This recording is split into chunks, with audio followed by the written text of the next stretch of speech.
Straight of हर्मूज फिलहाल खुला है या नहीं खुला है, ईरान उसको लेकर जो गुस्सा फिलहाल दिख रहा है उसने किन शर्तों के आधार पर उसको खोला है, इस बारे में आपको इस वीडियो में बताएंगे। साथ ही लेबनान जो एक तरीके से रोड़ा बन गया है, जहां पर अटैक इजराइल का रोड़ा बन गया इस पूरी पीस टॉक के बीच में, उसको लेकर कुछ ऐसा चल रहा है जिसको सुनकर आप चौंक जाएंगे। एक बातचीत बैकडोर से चालू हुई है, जानते हैं किसके बीच? अमेरिका उसमें इन्वॉल्व नहीं है, इजराइल और लेबनान के बीच बातचीत हो रही है। तो क्या बातचीत है इस वीडियो में, ये सब आपको बताएंगे। नमस्ते, मैं सौरभ त्रिपाठी हूं, मेरे साथी विनय सुल्तान है। विनय, सबसे पहले तो स्ट्रेट ऑफ हर्मूज को लेकर मुझे लगता है सबका बड़ा इंटरेस्ट रहता है, खासतौर पर भारत और भारत के इर्द गिर्द जो तमाम देश है जहां पर वहां से सप्लाई आती है। और भारतीय खासतौर पर ये जानना चाहेंगे भाई, देश में जो तेल और गैस की किल्लत है, क्या ये जो पीस टॉक भी लग रहा है चीज़ें ठीक हो जाएंगी, फिर वापस से लग रहा है कि चीज़ें खराब हो सकती हैं? फिलहाल स्थिति क्या है? स्ट्रेट ऑफ हॉर्मूज है, जैसा कि सौरभ हमने अपने दर्शकों को कल बताया था कि हमको हमारे सोर्सेज से जो जानकारी मिली थी उसके हिसाब से ईरान 20 से ज़्यादा शिप्स जो हैं प्रतिदिन के हिसाब से नहीं निकलने देगा जब तक पक्का मुआहदा, पक्का करार जो है अमेरिका और ईरान के बीच में नहीं हो जाता है। तब तक ये स्थिति बनी रहेगी। वो सिंबॉलिक तौर पे जो है स्ट्रेट ऑफ हॉर्मूज को खोलेगा। फिलहाल स्ट्रेट ऑफ हॉर्मूज बंद है। 4 जो है वेसल निकले थे, वो भी कार्गो शिप थे जिनको निकलने दिया गया था। उससे पहले 2 ग्रीक जो है ऑयल टैंकर्स, उनको निकलने दिया गया था। उसके बाद से जैसे ही लेबनान में वॉयलेशन हुआ सीज फायर का, और एक ये कन्फ्यूजन की स्थिति बनी कि लेबनान को पीस टॉक में शामिल किया गया है या नहीं किया गया है, उसके बाद से स्ट्रेट ऑफ हॉर्मूज को फिर से बंद कर दिया गया है। अब भी ईरान का जो मौक़िफ़ है वो ये है कि हम 15 से ज़्यादा शिप जो है एक दिन में नहीं निकलने देंगे। तो जो कल को हमको जानकारी जो हमने अपने दर्शकों को दी थी, वो ताश ने आज जो है उसको खबर पब्लिश की है बाकायदा, और ये बताया है कि ये स्थिति बन सकती है कि 15 से ज़्यादा शिप्स जो हैं हम स्ट्रेट ऑफ हॉर्मूज से ईरान ना निकलने दें जब तक कि कोई पक्का मुआहदा नहीं हो जाता है। और हमने अपने दर्शकों को ये भी समझाया था कि स्ट्रेट ऑफ हॉर्मूज में 2000 के तकरीबन वेसल्स जो हैं वो फंसे हुए थे, और ज़्यादा वेसल्स अगर निकल जाएंगे तो ईरान का जो है वो नेगोशिएशन का जो टोकन है, जो एक सुपेरिटी है नेगोशिएशन में, वो उसके हाथ से जाती रहेगी, जो कि ईरान नहीं चाहेगा इस युद्ध के बीच में उसके साथ ऐसा हो। तो वो पूरी तरीके से स्ट्रेट ऑफ हॉर्मूज तब तक नहीं खुलेगा जब तक ये पक्का करार नहीं हो जाता है। बिल्कुल, मतलब एक चीज़ ये क्लियर हो गई है कि हर्मूज खुला है ना? जो उम्मीद थी या जो कहा जा रहा था उस स्तर पर नहीं खुला है, थोड़ा ब्लॉकेज किया है ईरान ने। अभी तो वहाँ पे ट्रैफिक नहीं है, जाम है। अब बोल रहे हैं ना कि 15 जहाज ये तब होगा जब ये एक बार इनके बीच में नेगोशिएशन इस्लामाबाद में शुरू हो जाता है, उसके बाद की स्थिति। अभी की स्थिति में नहीं है, अभी की स्थिति में नहीं है। तो ये स्थिति अभी बताई जा रही है।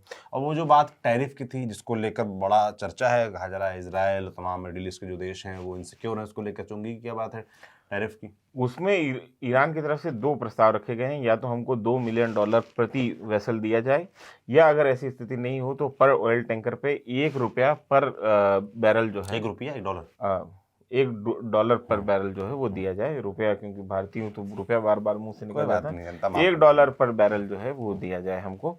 तो उसमें सुपर टैंकर्स की जो स्थिति है वहाँ पे वो 2 मिलियन से भी ज़्यादा क्रॉस कर जाती है वो चुंगी।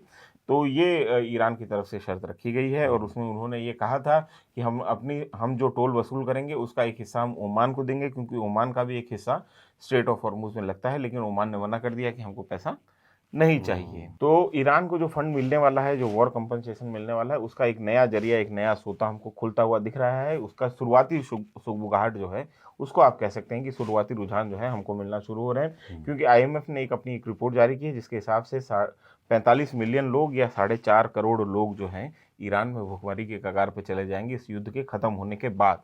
अगर युद्ध यहाँ पे रुकता है तो आगे आने वाले समय में वहाँ पे खाद्य संकट खड़ा हो सकता है।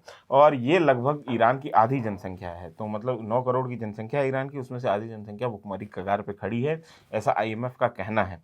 और अगर ऐसा होता है तो ईरान में ह्यूमैनिटेरियन क्राइसिस खड़ा हो जाएगा, ये IMF का कहना है। और उन्होंने साथ में एक बात ये भी जोड़ी है कि इसको रोकने के लिए हमको हो सकता है हमारे पास जो फंड की जो एड की रिक्वेस्ट आए, जो हमसे मदद की रिक्वेस्ट आए, वो 20 से 50 बिलियन डॉलर तक की आ सकती है। तो यहाँ पे ये आपको ये बात देखनी है कि IMF एक तरीके से अमेरिका का उसमें दबदबा बहुत ज़्यादा है। अमेरिका ही तय करता है कि किसको फंड मिलना है, किसको नहीं मिलना है। तो IMF के जरिए भी कुछ फंड जो है वो ईरान को रिकंस्ट्रक्शन के लिए, भुखमरी के नाम पे, ह्यूमैनिटेरियन एड के नाम पे दिया जा सकता है। तो ये भी एक जो है नेगोशिएशन का पार्ट हो सकता है। तो इसी वजह से मैं उसको उसी परिप्रेक्ष्य में, उसी पस मंजर में सारी चीज़ें देख रहा हूँ। इस बीच में एक और दिलचस्प खबर ये आई है सौरभ की लेबनान और इजराइल के बीच में एक पैरेलल नेगोशिएशन शुरू हो गया है, क्योंकि बार बार जो है हिजबुल्लाह को इंक्लूड करने की बात जो है ईरान की तरफ से कही जा रही थी, लेकिन इस नेगोशिएशन में हिजबुल्लाह इंक्लूड नहीं है।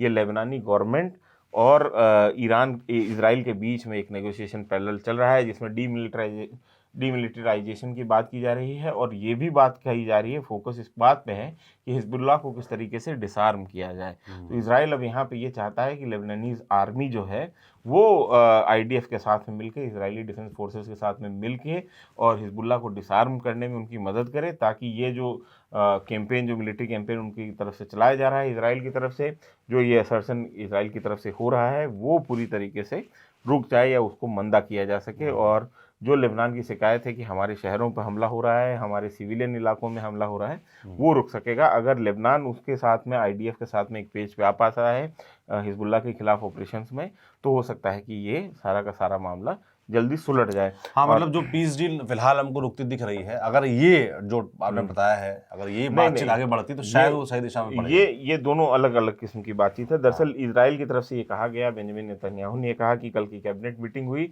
जिसमें हमने इस बात पर विचार किया कि बार बार हमारे पड़ोसी देश लेबनान की तरफ से ये रिक्वेस्ट आ रही थी कि वहाँ पे जो हमारा मिलिट्री कैंपेन चल रहा है, जो मिलिट्री ऑफेंसिव चल रहा है, उसको रोका जाए। तो वैसी स्थिति में कैबिनेट ने ये फैसला किया कि एक पैरेलल नेगोशिएशन का जो है लाइन हमको खोलना चाहिए। तो यहाँ पे यखाइल लेइटर नाम के एक शख्स हैं, एक राजनयिक हैं, जो कि फिलहाल यूएस में जो है इजराइल के राजदूत के तौर पर तैनात हैं, यूएस में इजराइल के एम्बेसडर हैं। और ये बड़ा महत्वपूर्ण पद होता है, क्योंकि दोनों देश एक तरीके से एक इत्तेहादी के तौर पे पूरी दुनिया में, खासतौर पे अरब दुनिया में एक साथ लड़ते हुए नज़र आते हैं हमको, और उनके मिलिट्री लाइंस बहुत मजबूत हैं। तो इस वजह से यूएस का जो भी एम्बेसडर इजराइल में होगा और इजराइल का जो भी एम्बेसडर यूएस में होगा, वो बहुत पावरफुल पोजीशन होती है।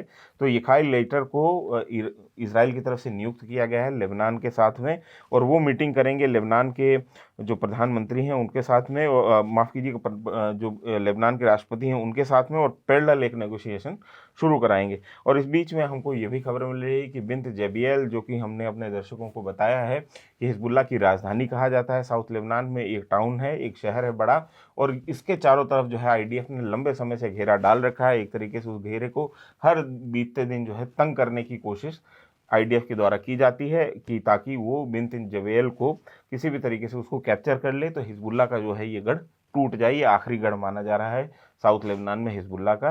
तो इसकी कोशिश लगातार आईडीएफ के द्वारा की जा रही है। तो ये एकदम लो हैंगिंग फ्रूट है, या जो नियरेस्ट मिलिट्री ऑब्जेक्टिव जो हमको दिखाई देता है साउथ लेबनान में, वो यही दिखाई देता है कि बिंत जबियल जब फॉल हो जाएगा, जब वो कैप्चर हो जाएगा, आईडीएफ जब उसको कैप्चर कर लेगा, तो शायद वो एक बार अपना ऑपरेशंस जो है वो होल्ड कर दे, वहाँ पे वो रोक दे, उसको कॉल ऑफ कर दे।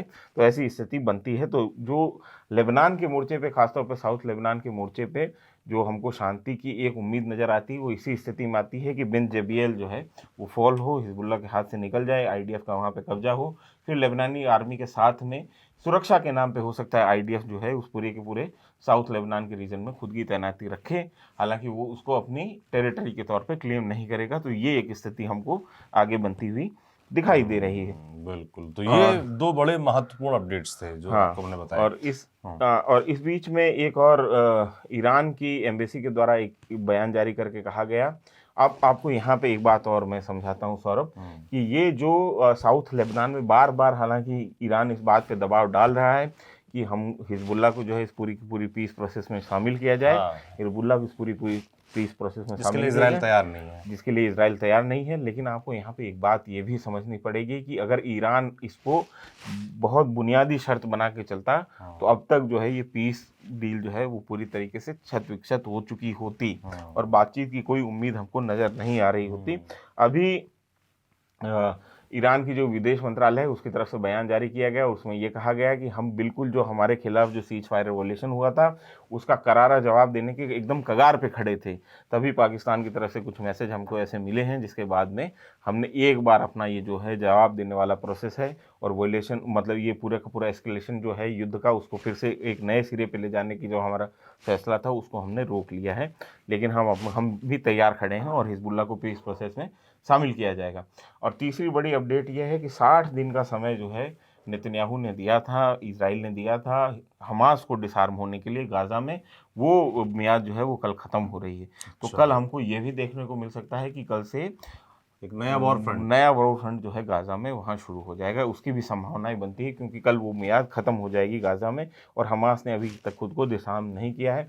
एक पीस बोर्ड बनाया था डोनाल्ड ट्रंप ने, जिसमें कई देश शामिल थे, जिसमें सदस्यता लेने के लिए भी कुछ पैसे आपको देने पड़ते थे, और उसमें पाकिस्तान को भी शामिल किया गया था। भारत के सामने भी ऑफर आया था, भारत नहीं शामिल हुआ था, लेकिन तमाम देश जो हैं उसमें शामिल हैं। उस पीस बोर्ड में यही तय किया गया था कि गाज़ा को नए तरीके से डिज़ाइन किया जाएगा, हमास को डिसआर्म किया जाएगा, और जो इजराइल की एक सिक्योरिटी एंजाइटी है हमास को लेके उसको ख़त्म करने की कोशिश की जाएगी।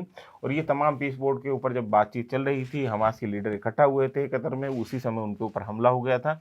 उसके बाद में वो पूरा का पूरा जो है पीस टॉक जो है वो ऑफ रैम्प हो गई थी, पूरी तरीके से डिरेल हो गई थी वहाँ से।